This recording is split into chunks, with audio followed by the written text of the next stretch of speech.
आज बनवूया सगळ्यांच्या आवडीचं असं हैदराबादी पनीर, जे झटपट बनून तयार होतं आणि चव तर खूपच भारी लागते।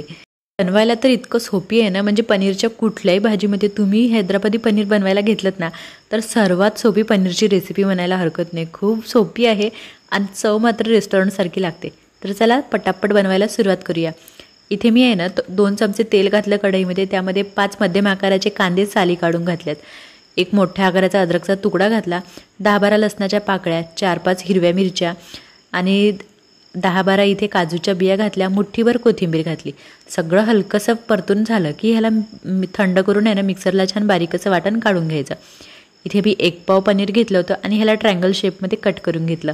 त्यानंतर तेलामध्ये हे पनीर आपल्याला गोल्डन ब्राऊन होईपर्यंत तळून घ्यायचं आहे। दोन्ही बाजूनी आलटून पालटून ह्याला तळून घ्यायचं, खूप जास्त तळायचं नाही, फक्त ह्याला गोल्डन ब्राऊन होईपर्यंत तळून घ्यायचं। तळून झालं की त्याच तेलामध्ये बघा इथे मी सुखे मसाले घातलेत, त्याच्यामध्ये काळी मिरी, लवंग, हिरवी इलायची, तेजपत्ता घातला। त्यानंतर ते थोडंसं तळलं की त्यामध्ये मिक्सरला वाटलेलं वाटण घातलं।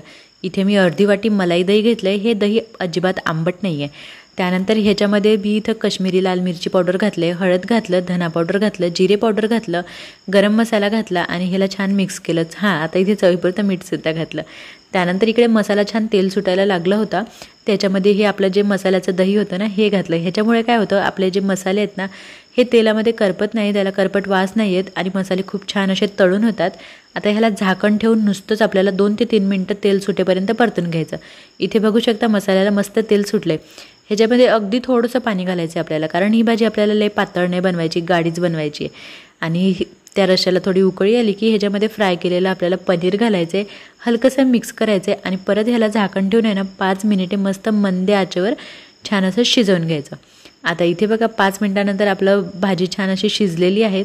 याच्यावर मी आहे ना हातावर चोळून इथे चिमूटभर आहे ना कसुरी मेथी घातली। कसुरी मेथीने आपल्या भाजीला खूप छान स्वाद येणार आहे।